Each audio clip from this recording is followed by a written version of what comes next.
Hello and welcome to the evening news for today, Thursday, June 12, 2014. I'm Avinash Ramzan. Thanks for joining us. In the headlines, the WICB threatens sterner action against Guyana.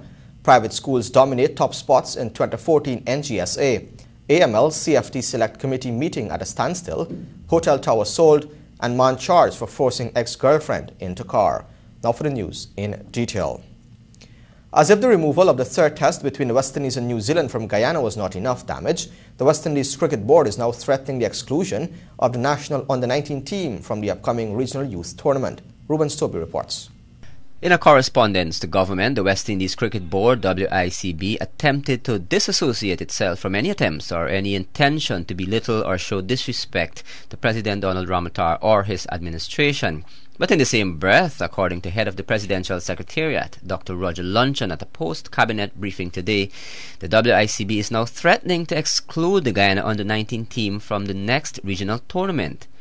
Guyana, they're saying, if you don't do what we say, the non-inclusion or the exclusion of our under-19 team from the regional tournament is on their front burner. The WICB recently removed the third test of the West Indies-New Zealand series after failing to get assurances from President Ramotar that the controversial Cricket Administration Bill passed in the National Assembly would not be signed into law until the WICB had addressed its concerns. In announcing its decision to move the test, the WICB expressed serious reservations about the bill, arguing that the legislation thrusts the administration of cricket in Guyana from an independent body to government. But according to Dr. Luncheon, WICB's charges are based on misconceptions of the Cricket Administration Bill. We are yet to receive a West Indies Cricket Board well-considered response to our earlier offer. We said, within 14 days, give us a list of your concerns, particulars of your concerns about this bill. 14 days come, and what we have gotten, threats and more threats.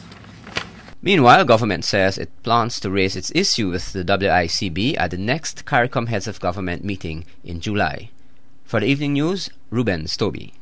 Meanwhile, the National Grade 6 Assessment has recorded improved performances from the 15,000 plus students who sat the exams in April. Here are some details on the overall performance of the students.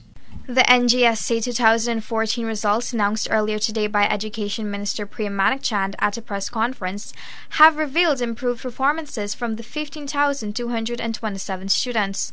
According to the minister, there has been a 25% increase in the number of schools that are sending more students up for the examination, while a 10% increase was also recorded for schools attaining 50% or more overall marks. Region 7 was named the most improved region with a 15% increase when compared to 2013. Region 10 also saw a 10% improvement, while Georgetown recorded 8%. Here is Minister Manikchand with the details on the performance of each subject. English. An improved performance was evident in candidates securing 50% and more in English from 28.73% in 2013 to 51.92% in 2014.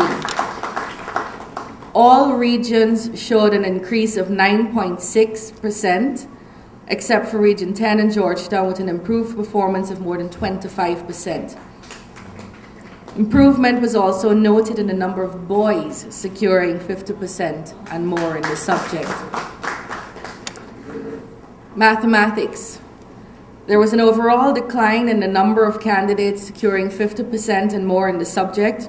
In 2013, 43.94% of the candidates secured 50% and more, in comparison with 31.52% in 2014. An average decline of 9.6% was noted for boys and 11.7% for girls. Science. An improvement was evident from 31.77% in 2013 to 43.75% in 2014 for those candidates securing 50% and more. Boys in regions 5 and 10 achieved more than a 15% increase, and girls in regions 2, 3, 4, 5, 6, 7, 8, 10 and 11 showed an improvement of more than 14%. Social studies, the overall performance of candidates securing 50% and more regionally is on par with the performance of 2013, but girls this year showed an improved performance. The highest possible obtainable mark for mathematics is 136, with English being 132, social studies 137, and science 135, while the highest possible total scores obtainable were 540 marks. The cutoff points for the top schools are Queen's College with 514 marks, Bishop's High with 510, St. Stanislaus College with 506, St. Rose's High with 503, and St. Joseph with 500. Shania Singh for the Evening News. The work of the Parliamentary Special Select Committee considering the Anti-Money Laundering and Countering the Financing of Terrorism Amendment Bill is now at a standstill, with members asked to return to their respective parties due to what is being deemed serious fallout linked to the counter-proposals tabled by Legal Affairs Minister Anil Nandlal. Svetlana Marshall reports. The work of the Special Select Committee considering the AML bill hit rock bottom Wednesday night when the Legal Affairs Minister's counter-proposals were placed on the table. A Partnership for National Unity APNU Shadow Finance Minister Carl Greenwich said, despite the counter-proposals were made by the government to meet the demands of the opposition, the Attorney General fell short in fulfilling the objective, since his proposals do not cater for the authority and the appointment of the director by the Parliament. The opposition is pushing for the establishment of an AML-CFT authority by the National Assembly. This move seeks to remove the powers of the minister to appoint the director and the power of the president to dismiss the director, thereby placing these powers in the hands of the authority. As far as we're concerned, the president has shown a willingness to bring discretion, to bring political considerations into the arena when he is dealing with matters in which the Constitution, perhaps badly crafted, leaves him in a position to say yes or no. It says yes or no with reason, but it was never intended, as far as I'm concerned, as far as we are concerned, that a president should look at a democratic process which has yielded a bill and say he's not signing it. Okay? He's supposed to respond in 21 days, he responds in far longer period. These things are not acceptable. They are infringements of the Constitution, and they do not leave us with any confidence that we can put such powers in the hands of the president. Due to this most recent fallout, it is unlikely that Guyana will be able to pass the bill before the Financial Action Task Force FATF meets on June 25 in Paris. Unless something happens between now and the CFATF meeting in Paris, or FATF meeting in Paris, I don't expect that we will be in a position to provide FATF with a bill. The Legal Affairs Minister Anil Nandlal was equally disappointed, noting that 80% of the counter-proposals were in keeping with the opposition's proposed amendments to the Anti-Money Laundering and Countering the Financing of Terrorism Act of 2009. He said the opposition remains bent on removing the powers of the President and the Finance Minister. In their rejection of my proposals, they said in very clear language that they remain uninfluenced by anything that CFATF says and that FATF recommends. It means, therefore, that they have complete disregard for the international regulations which Guyana, as a nation state, must be bound by. All members of the Select Committee have been advised to return to their executives since the challenges facing the committee have steepened. APNU and PPP executives are now expected to chart a way forward. Svetlana Marshall reporting for the Evening News. More news to the head. Stay tuned.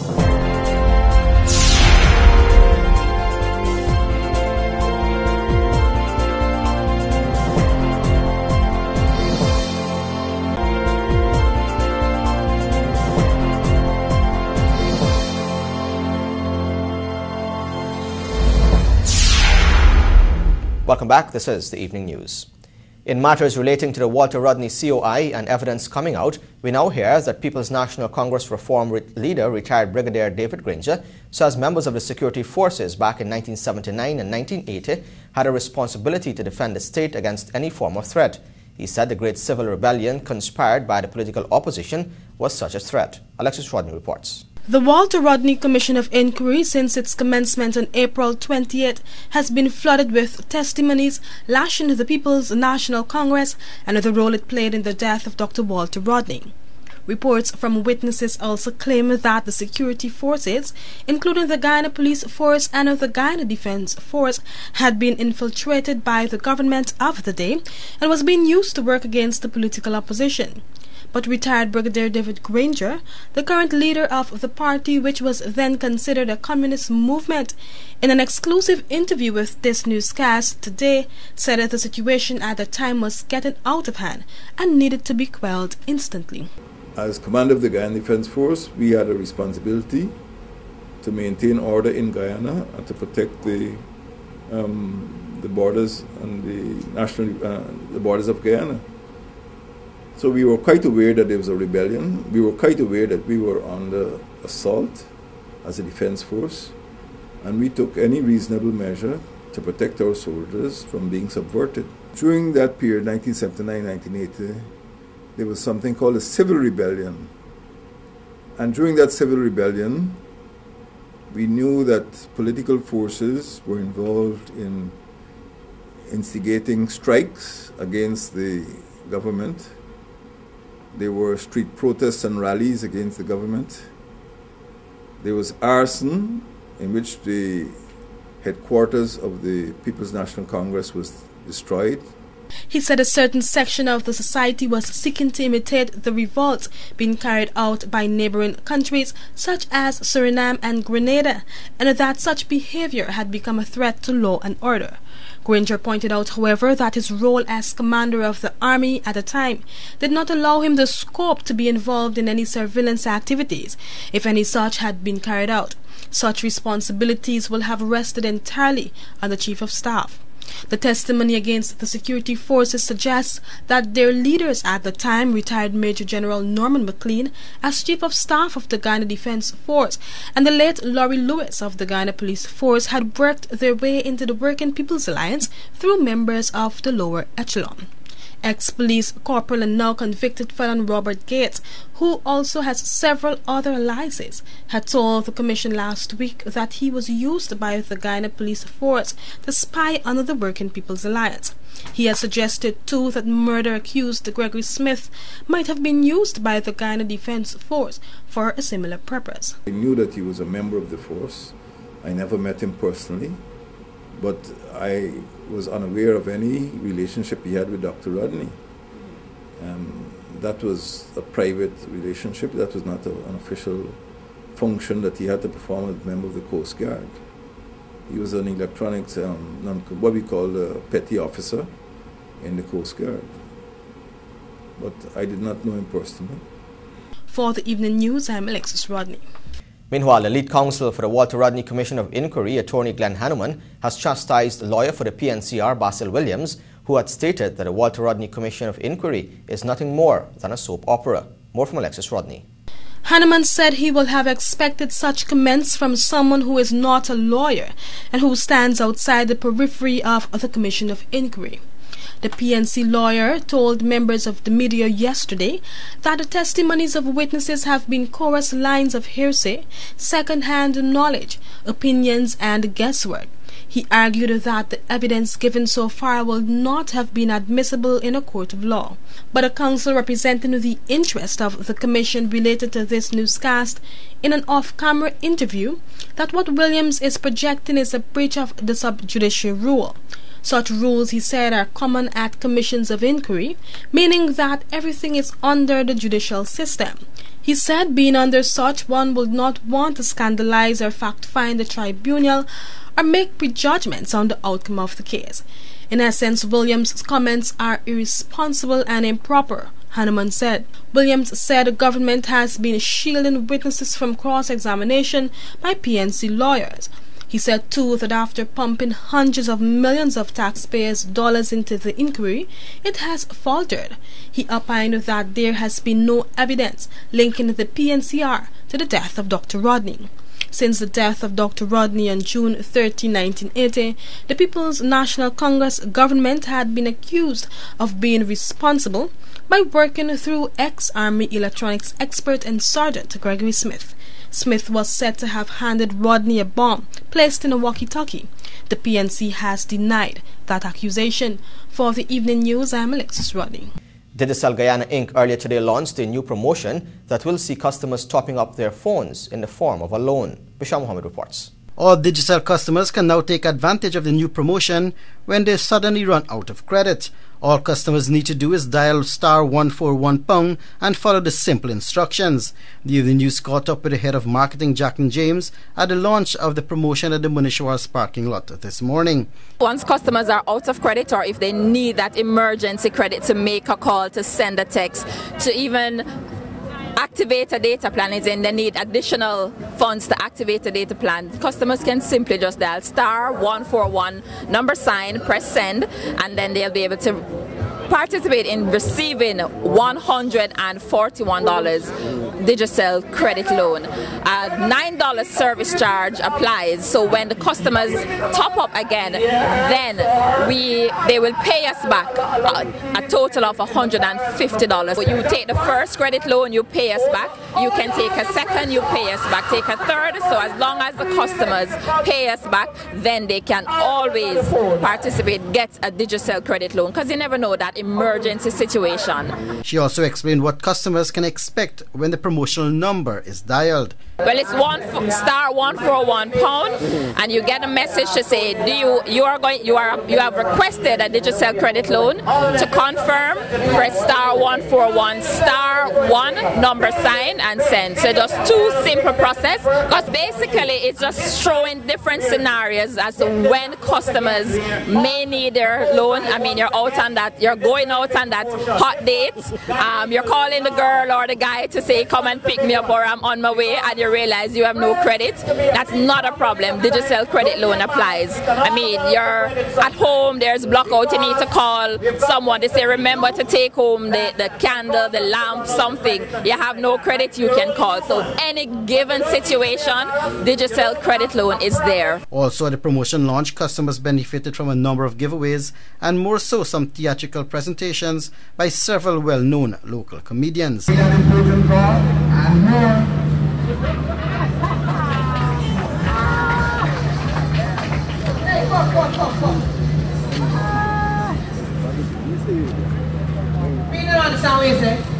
Just dial *141# and send, and $141 will be added to your phone.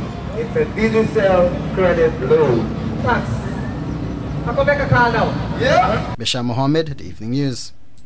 In the courts, 31-year-old Patricia Pashur of Lot 115 East La Penitence today appeared at the Georgetown Magistrates Court before Magistrate Geeta Chandan Edmund after she was charged with assaulting and causing grievous bodily harm to her 8-year-old daughter. The charge alleges that on January 5, 2013, at Norton and Camstrees, the defendant's 9-year-old daughter allegedly stole $1,000 after the minor denied stealing the money. The defendant heated a knife sharpener on the stove and burned the child about her body, leaving scars. The woman's 3 children will be in state custody. Weeks after Hotel Tower closed its door to the public, it was announced that the company will be handing over the reins of management to a new buyer. More in this report. Some 67 Hotel Tower employees will be laid off, as the hotel says that it has found a new buyer, and part of the deal is the laying off of those existing workers at the entity. It was explained that the company will be given an initial payment that will be used to offset all the current debts of the company, including the payments owed to staff. With a balanced financial status and no liabilities, the incoming management is set to commence operations in August. Reports are that the monies will be paid in 3 separate installments of $1 million, $3 million, and $6 million. Payments will be made at strategic periods before and after the company is handed over. In May, the hotel closed its doors to the public and to workers without warning. Subsequently, workers mounted a protest outside the establishment. The workers demanded salaries that were owed to them for several weeks of work and an explanation from the company. Subsequent to that, the hotel said it closed its doors because it could no longer afford to facilitate the operations. Brazilian miner Raimundo Nonato Barros today made his first appearance at the Georgetown Magistrates Court before the Chief Magistrate Priya Sinarayan Bihari after he was charged for forging a false immigration stamp. The charge alleged that between May 1 and 13, he conspired with persons unknown to forge 2 Guyana immigration stamps in his passport. It is also alleged that on June 10, 2014, at Hope on the east coast of Demerara, with intent to defraud, he rendered his Brazilian passport to woman police constable Natasha Halley with material insertion of a false immigration stamp. The defendant was represented by attorney at law Peter Hugh, and he was fined $75,000 or an alternative of 3-month imprisonment. 28-year-old Mark Bicari of 30 Enmore East Coast Demerara today appeared at the Georgetown Magistrates Court before Chief Magistrate Priya Sinarayan Bihari, charged with attempted abduction. The charge alleged that on June 6 at Georgetown, the defendant compelled Vashti Sugdeo to go with him to the KNVC Hotel on South Road. It is alleged that she was on her way from work and he was passing in a taxi. He stopped and forced her into the car, and then she tried to escape but was unsuccessful. The taxi driver, upon seeing what happened, drove straight to the CID headquarters. The defendant pleaded not guilty and was represented by attorney at law George Thomas, who told the court that the two have shared a relationship for 3 years. He is to report to the CID headquarters every Friday, and on July 4 he will return to the Magistrates Court to submit statements. Bail was set as $350,000. More news still ahead. Stay tuned. This is the Evening News.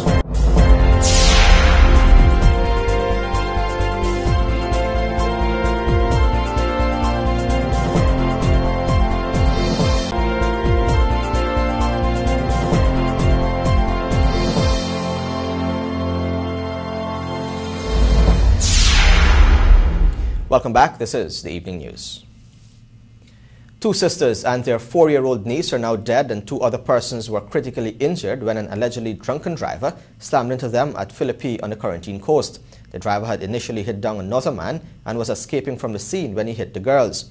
Those dead are Shemaine Kurt, aged 4, Tatiba Latoya Bagot, aged 18, and her sister Malky Juanita Bagot, aged 15. Delroy Park, aged 28, and Matthew McBean suffered serious injuries and were said to be critical. The driver has been identified as 19-year-old Nakesh Pasod of number 51 Village. According to reports, he reportedly told the police that he thought it was donkeys he had hit at Kalmarnock and Philippi. The vehicle he was driving was reportedly rented from a popular rental agency on the Corentyne. The National Grade 6 assessment results are out, and once again, private schools have dominated the top spots. More in this report. After much anticipation, the National Grade 6 assessment results are out, and once again, the private institutions have outdone themselves, producing majority of the top performers in the country. Out of the top 10 performers, 9 of the students are from private schools in Georgetown and on the East Bank. The top spot was taken by New Guyana school student Jarrell De Santos, who attained 533 marks out of 540. When this newscast visited the school, De Santos said that he knew he would have done well because of his hard work and efforts. He noted that he had faced many challenges, however he knew he had to overcome them in order to achieve success. I knew I had to do it, so I had to put my best foot forward in terms of revising, studying. I had to make sure I understood the concepts the first time around so I wouldn't forget them that easily, and it turns out I had paid off. What is your advice to the next batch of students? I would say not to take it lightly. Do not take it lightly in any way. Make sure you revise. Make sure you understand your concepts, and by no chance think that they are definitely going to bring back past questions, because that's not entirely true. Even though there's some easy past papers, you cannot say that the exam is going to be easy because of the easy past papers that you did, because this exam was definitely not that easy. So, yeah, take my advice. The second spot was caught by Aliyah Mohammed of School of the Nations with 531 marks. She spoke with the media expressing her excitement at the news. I was very surprised at first when I was told that I got second place in the country. How was it studying? It was challenging. The work at school was easy, but Raise your head.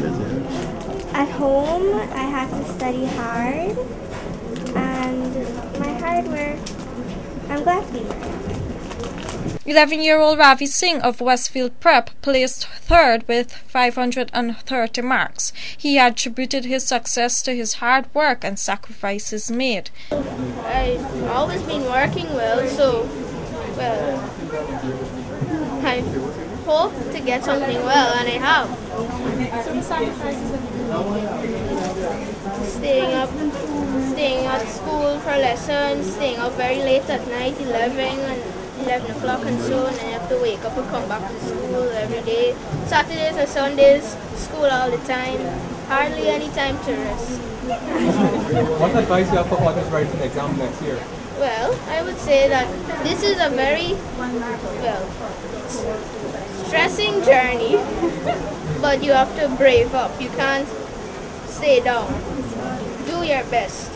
Of the top 10 students, only one was from a public school. Jeremiah Bentham of the Winfred Gardens Primary School scored 524 marks. He, along with Crystal Singh of Success Elementary and Jaron Boucher of Genesis Early Childhood, all got 520 marks. While Shania de Groot of Success Elementary and Ruben Stanley of Mays Under 12 both attained 523 marks. The top 1% list of this year's performers included 79 males and 89 females. Reporting for the Evening News, Vanu Manikchan. The reputed husband of the Friendship woman found dead with her head submerged in a half-empty bucket of water is expected to be charged with her murder. More in this report. The reputed husband of the Friendship woman, who was found dead with her head submerged in a half-empty bucket of water, is expected to be charged with her murder after post-mortem found that she died as a result of drowning due to compression injuries to the neck. Krishna Siram of Friendship East Bank Demerara will appear at the Georgetown Magistrates Court on Friday for the murder of Shelley Prasad. He reportedly confessed to drowning the mother of 3 in the bucket of water while in a drunken state on Tuesday morning. Initially, the ECI Engineering and Construction Company employee claimed that he discovered his spouse with her head submerged in the bucket of water when he woke up to urinate. He also told Ranks that it was only after he had struck the woman to the back of her neck and she lost consciousness was he able to get her head into the bucket of water since she was stronger than him. The post-mortem performed on the woman's body by Nihal Singh substantiated Siram's confession. It was reported that the eldest child of the couple told relatives that there was a heated argument between her parents during which her father reportedly told them to enjoy the night with their mother since it would be her last night alive. Reporting for the Evening News, Gomati Gangadin. Your regional, international, bridge and ferry reports are after the break. Stay tuned.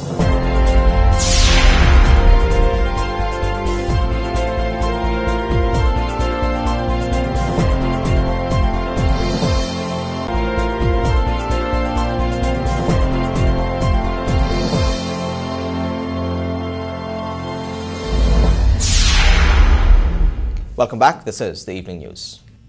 In the region, Antigua and Barbuda voted earlier today to elect a new government. The 164 polling stations opened at 6 hours and was scheduled to close 12 hours later. Electoral officials said that 47,721 people were eligible to cast ballots for candidates representing 6 political parties, although the race was seen as a straight fight between a ruling United Progressive Party, the UPP, and main opposition Antigua and Barbuda Labour Party, the ALP. Prime Minister Baldwin Spencer is seeking a 3rd consecutive term in office, but the ALP, under the new leadership of businessman Gaston Brung, is seeking to reverse its fortunes, having been swept out of power in 2004. In the 2009 general election, the UPP won 9 seats, while the ALP won 7. The other seat was won by the Barbados People's Movement, which is aligned to the UPP. Internationally, governments in West Africa should decriminalize drug use and treat the issue as a health problem because a war on drugs will fail in the region as it has elsewhere, a new report by regional experts said on Thursday. The West African Commission on Drugs report says that at a time of fewer civil wars, booming economies and increased democracy risks being spoiled by the destructive new threat of drug trafficking. Drug users need help, not punishment, said the report, written by the independent expert working for the Commission, which is led by an ex-UN. Secretary General Kofi Annan, West Africa, has long produced and consumed cannabis, but its collection of weak states have over the last decade become a major transit zone for the Latin American cocaine destined for Europe. Heroin from Asia is also passing through the region.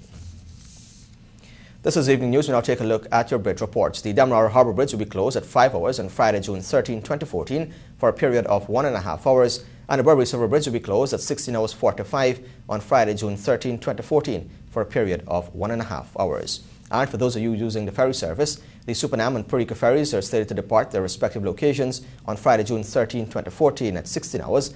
Both ferries are also slated to return to their respective locations on Friday, June 13, 2014 at 4 hours. Join us after the break for sports, sponsored by MACOP. This is the Evening News.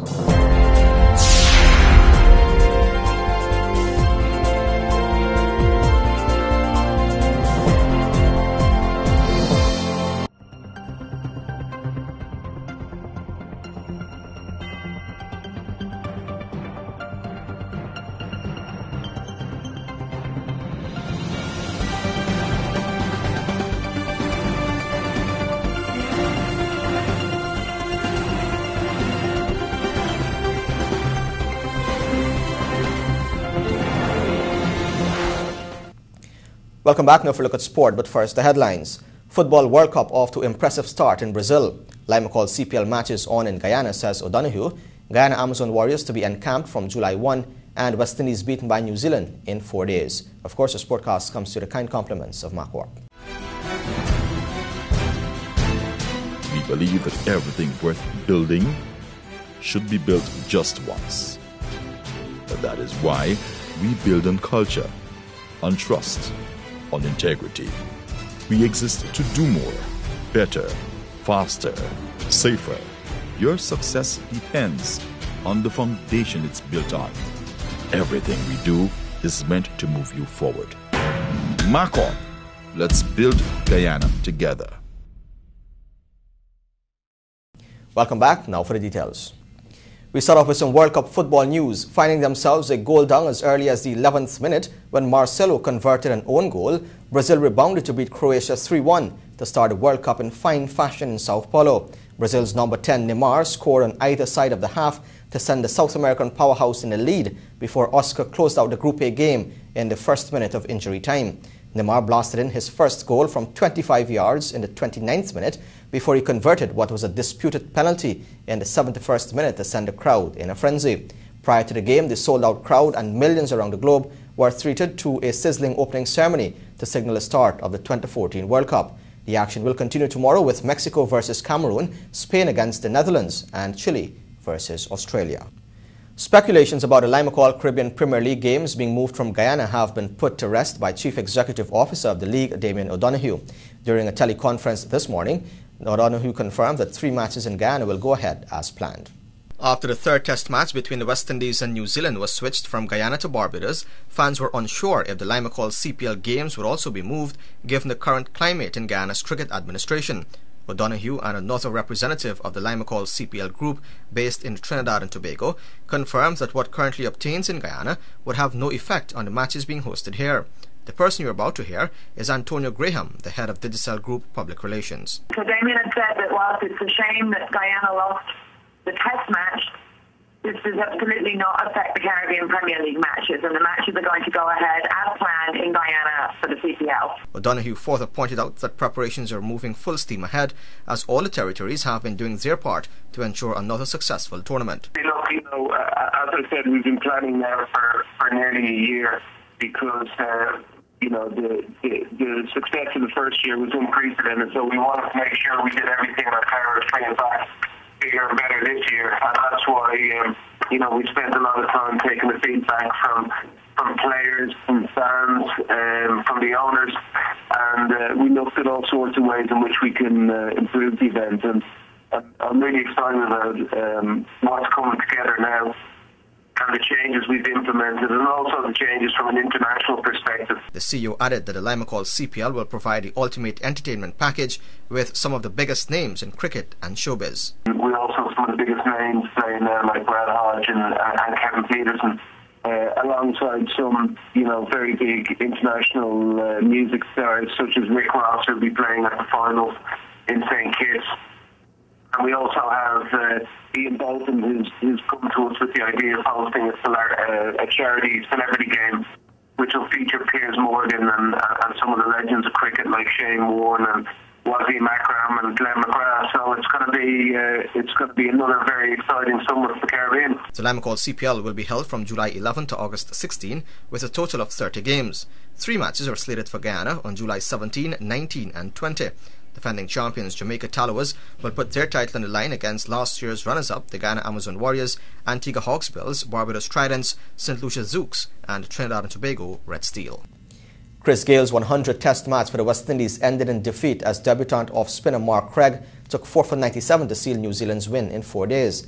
The West Indies set an improbable 403 to win, were bowled out for 216 with just 2 balls remaining in the day. The leg spinner Ish Sodhi claimed 3 for 42 to help secure victory by 186 runs as Gale became the 8th West Indian to pass 7,000 Test runs but fell for 10. The second Test in the 3-match series begins in Trinidad on Monday. Manager of the Guyana Amazon Warriors Omar Khan on Thursday disclosed that 11 members from the 15-member squad will assemble from July 1 for an encampment period under the watchful eyes of head coach Roger Harper and team mentor Curtly Ambrose. Details from Raja Bisnot. Khan also indicated that the 6 under-19 players will also be part of the camp and will be involved in all training sessions and other team activities during the Guyana Amazon Warriors camp and match practice schedule for their home games only. The under-19 players will not be part of the selection process on match day, according to Khan. The former West Indies team manager further disclosed that new West Indies captain Dinesh Ramdin, Guyana Amazon Warriors international franchise player Corey Anderson, Krishmar Santokhi and Sunil Narayan will join his squad on July 7 at the conclusion of the T20 series between West Indies and New Zealand.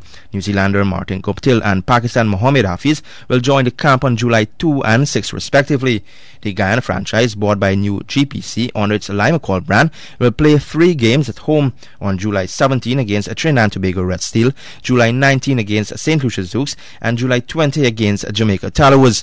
Prior to the 3 home games, the Warriors will play Antigua on July 11, Trinidad and Tobago on July 24, Barbados on July 27, Jamaica on August 2, Antigua on August 7 and St. Lucia on August 10. This year's tournament commences on July 11 and ends on August 16. Jamaica's Tallawahs won the inaugural tournament when they defeated the Guyana Amazon Warriors by 7 wickets.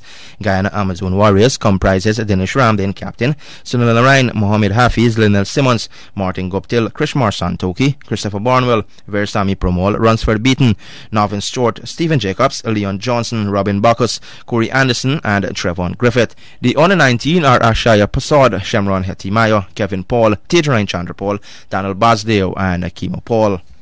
And finally, Joe Root scored a composed unbeaten century as England began their recovery from a dismal winter by reaching 344 for 5 on day 1 of the opening test against Sri Lanka at Lords. In their first test outing since the 5-0 Ashes whitewash by Australia, an England side featuring 3 debutants slated 22 for 2 and 120 for 4 after being put into bat on a green-tinged wicket. But Ian Bell, 56 and Moeen Ali, 48, started the fight back before Root and Matt Pryor punished a tiring attack in the evening sunshine. Yorkshire batsman Root, batting at number 5 in the New Look top 6, reached his 3rd test century in the penultimate over of the day to finish 102 not out, and Pryor batted with increasing authority for an unbeaten 76. And with that, we have come to the end of sport, which was sponsored by MarCorp. And that's a wrap as well on the evening news for today, Thursday, June 12, 2014. On behalf of all of us here, I'm Avinash Ramzan. Thanks for watching.